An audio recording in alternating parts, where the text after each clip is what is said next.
go, kid. Thanks. I hear a lot of stories come out of that back seat. But yours is a doozy. I haven't told anybody. Can't believe I told you. Don't worry, honey. You're doing the right thing. Mail that letter. Life is short. I know. But, I'm so late. Could you? Yeah, no problem. All part of the service. Taxi! Hey, we're going to the Oxford. We'll get in.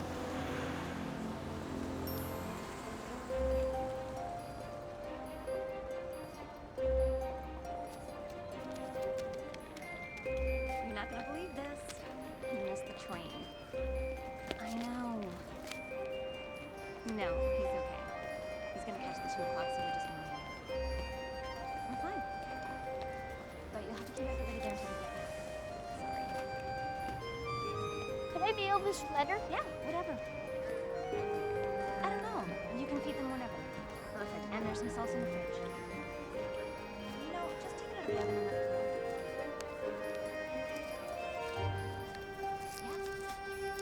and let it cool. Yeah? Okay. That's great. Okay. Sometimes I wonder who mailed the first letter. Who was that brave soul who put a stamp on an envelope and released it into the world, trusting a stranger to deliver it across the miles and across time? In this new world of instant replies and casual deleting, what I love about my work is I can hold a letter, a real letter, in my hand and be that stranger whose sole mission... Next, Yes, I'd like a cup of coffee. Aspen, Vale, or Steamboat? Sorry, I'm not following. Small, medium, or large? Oh, large. Large coffee. Right. Which coffee? What do you recommend? Everything's on the board. This is my first visit. Frankly, I wouldn't be here at all if my coffee machine hadn't been illegally appropriated after an unfortunate war of words with my superior. Well, I wouldn't call her my superior exactly. Excuse me? Could I just give him my order while you're reminiscing? I'll even pay for your coffee if you just let me go ahead of you. Be my guest. Sorry, it's just I'm late. It's my first day at my new job. Well, at least you're employed, huh? Aspen skinny vanilla latte. And then just sitting over there, staring off into cyberspace. He'll have a steamboat Americano. What is that? Large black coffee. Huh? Most of these people actually are employed. They're just working from home, theoretically. If someone pays them, theoretically. Aspen Skinny Vanilla Latte and a Steamboat Americano. Gotta go. Keep the change. Thanks. There it is, a beacon of hope to those who still put their faith in the power of a piece of paper and a 46-cent stamp. And behind every letter stand thousands of dedicated heroes who still fight the good fight through rain and snow and fiscal cliffs to deliver every note, every card, every letter. Morning, Norman. Morning, Oliver. And I'm one of them, the few, the proud, the postal. I work for you, whoever you are, or whoever you were. I told you this is a mistake. I'm supposed to be assigned to direct line operations as a technical systems consultant. It says right here that you are DLO. Yeah, direct line operations. That's what Washington is now calling computer managed delivery services. Well, we're still calling it the dead letter office. Look, if you just call the PG's office in Washington. That's a good idea. I'll call the Postmaster General right after I return that call from the Secretary of Defense. Okay, this is ridiculous. I don't belong here. You wait right here.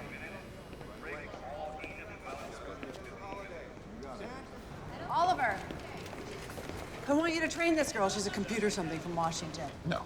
I will fire you. I have a government service pay level higher than you can count. I will take away your refrigerator. You will return my Mr. Coffee.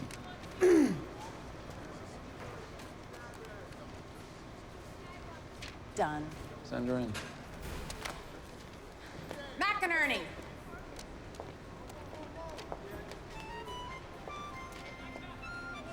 It's you. Mr. Steamboat. Incredible. You know each other? Theoretically.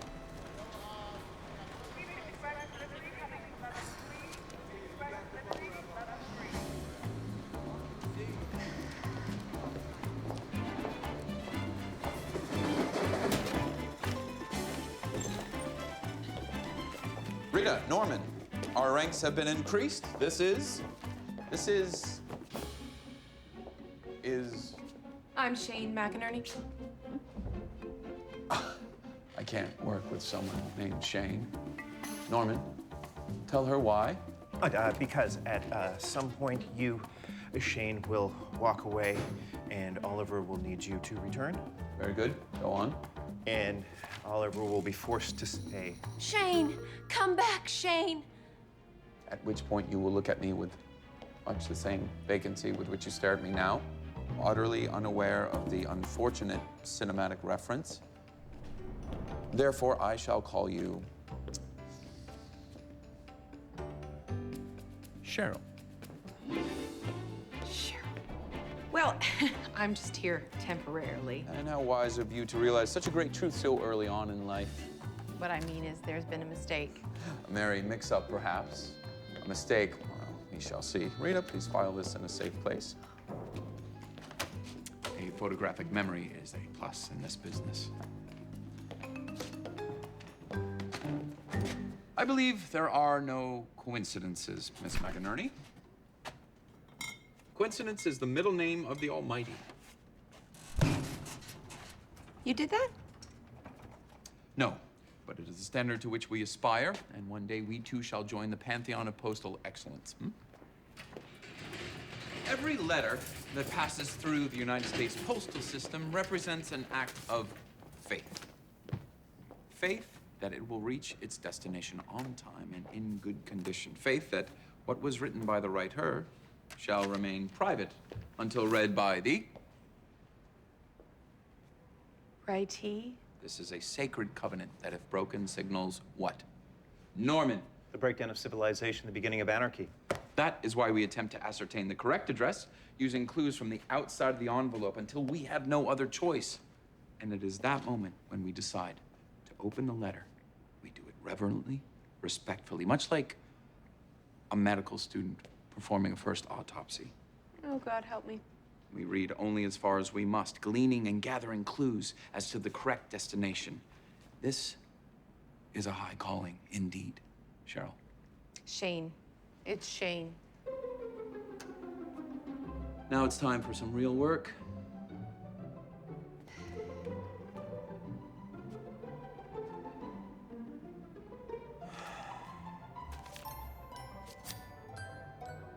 First name, intact, Thomas, P-E-R something. Card has been ripped by K9. Seattle postmark.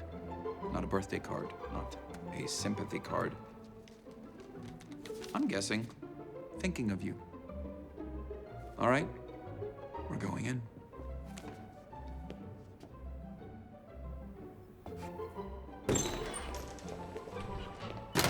McInerney, guess what? There is something in the system called direct line operations. I know. But it's not here, it's in North Glen. Great. I'm on my way. Nah, not so fast, Missy. You gotta apply for reassignment and keep working here for 6 weeks before we approve you for transfer. Transfer. You're joking, right?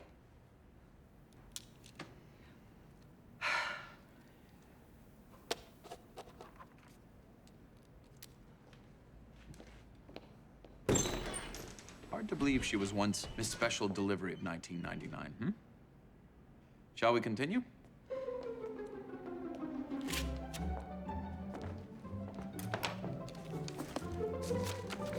Let's catch up. Dropped by Curios yesterday, but you were on a break. Norman? Curios, I'm on it. You guys do know that we are in the 21st century, right? Be sure to look at antique stores and gift shops as well. I've got this. Googling Curios Seattle. Curios Antiques. Proprietor Thomas Perkins, P-E-R. It's impressive. Child's play.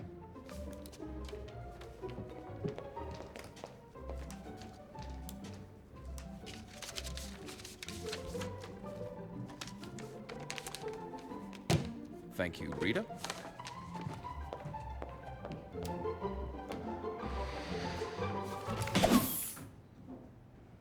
Moving on. So what, you just reach in and grab one? There's no system, no protocol? Well, as I said, there's something divine at work here, Miss McInerney. We do not find the letters that must be found today. They find us. And you really believe that? Take today, for example.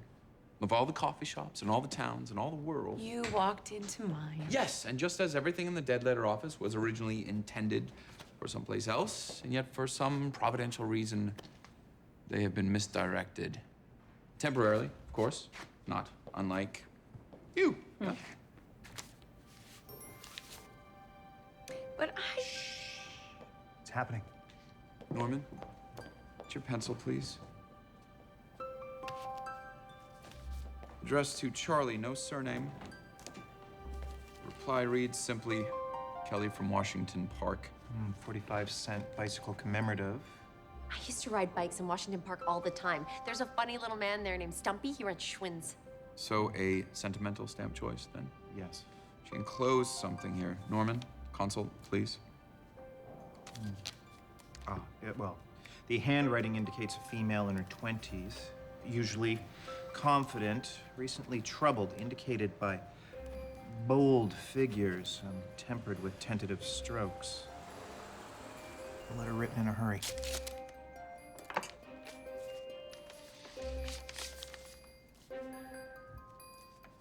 June 26th. Dear Charlie. Postmark's May 22nd. This letter's almost a year old. It never entered the system. until a week ago? A floater. We have a floater. Dear Charlie, I wanted to be sure you got your button back, and I wanted to explain about last night. Oh, dear. Another one of those I can explain everything apologetics, replete with the return of an article of clothing. See, these letters are usually accompanied by liberal references to Jello shots and tequila and... Well, so much for divine intervention. Dear Charlie, I wanted to be sure you got your button back. I wanted to explain about last night, walking away. Oh, good heavens.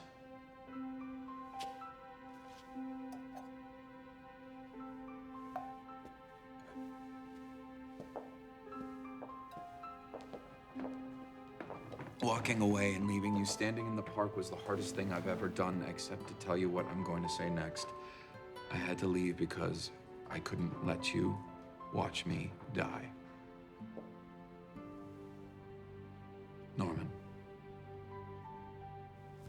I think I'm gonna need another Yoo-hoo.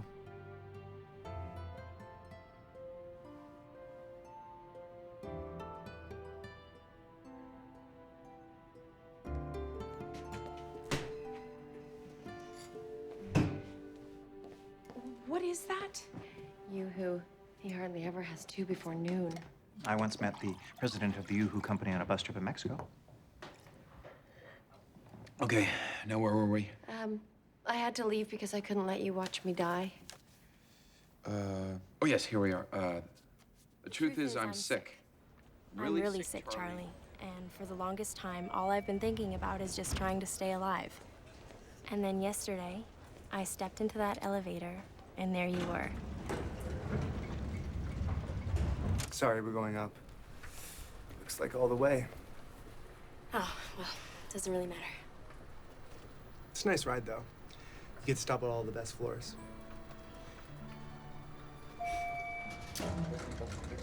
Well, not all the best floors.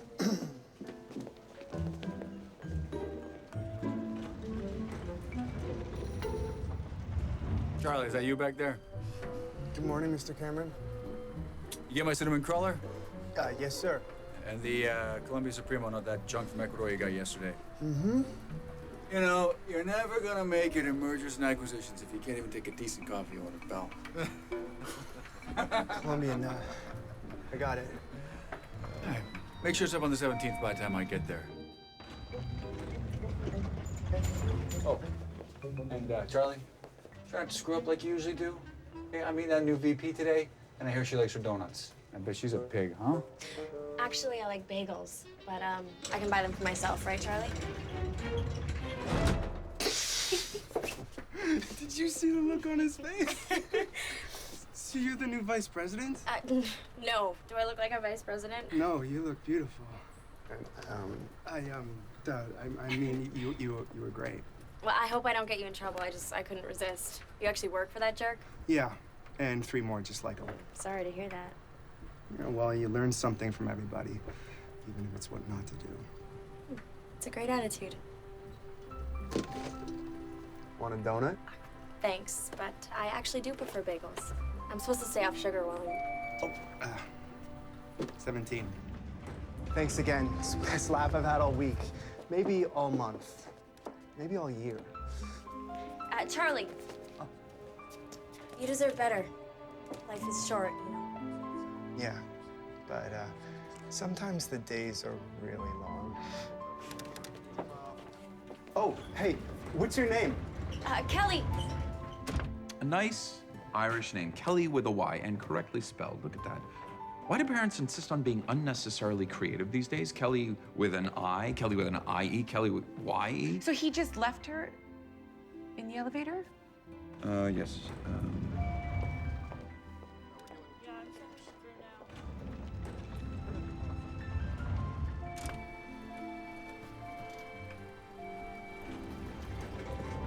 Hey, Hi. Kelly. Going down? All the way. I just quit. Woo! Free at last! Free at last! Was it really that bad? Oh, it was so bad. I told myself this morning, if a beautiful girl doesn't walk into this elevator and rescue me, I'm riding all the way to the top and I am jumping off. Donuts, coffee, and all. Colombian coffee, I hope. Absolutely. Well, congratulations. I hope you find another job that you like. That's tomorrow. Today, I am taking you out for a bagel. Oh, I don't know. What, you gotta work? No, but... Well, come on. You just saved a man's life. In some cultures, that makes me responsible for you. Actually, I think it's the other way around. Even better. How can you say no now? But I didn't save your life. It takes a lot more than that to save a life. Are you kidding me? If it wasn't for you, I'd be still up there handing out crullers to Miller, and Schwartz. Well, not Schwartz, he's glucose intolerant. The truth is, Charlie, I don't know who saved whose life that day. You may have saved mine. I won't know for a while. But I will always cherish the day you quit Miller, and Schwartz. There you go. What are you doing? Keep going. Oh, there's no need. Miller, and Schwartz. Rita? Oh, Mergers and Acquisitions, the Colorado Bank Building, 9424 Lincoln Street. We send their Human Relations Office a Form 407B requesting the names of terminations on June 26th of last year with the first name Charles or Charlie. What about Kelly? What is she dying of? Is she gonna live? Reading any further than necessary violates the Prime Directive. You got to be kidding. He's not kidding. We don't kid. We're not kidders. You know darn well it'll take weeks before some drone in HR pulls out a bunch of old employment records to help out the U.S. Post Office. Meanwhile, Charlie is out there somewhere, wondering why the girl of his dreams blew him off when they were so obviously falling in love. There is nothing in here that indicates they were in love. Everything in that letter so far indicates that they were falling in love. Right, Rita? Oh, I've never actually been in... Not when the other person was in it at the same time, so... I read a book once on chemical changes in baboons, suggesting that apes experience certain emotional connections similar to human love. Thank you. Why don't you bring that in tomorrow? Okay. Look, if there's a chance that reading one more line could give us a truly solid shot at redirecting that letter to poor Charlie, then don't we owe it to him? And to Kelly? I mean, of all the elevators in all the towns in all the world. We. You mean us, Miss McInerney? Or could it be that you've already taken our little enterprise into your heart? It's very touching, but the answer is no.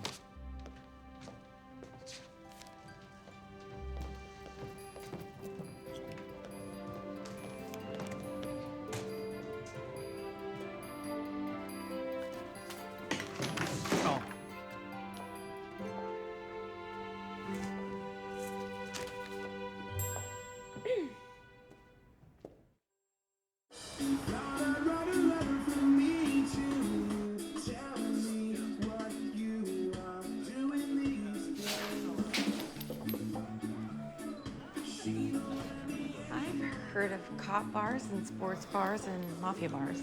Never been to a postal bar. Well, everyone needs a place to decompress with their peers. Actually, these are not my peers, but they are clearly yours, and I thought you might enjoy it here. Aren't you a charmer? Hey,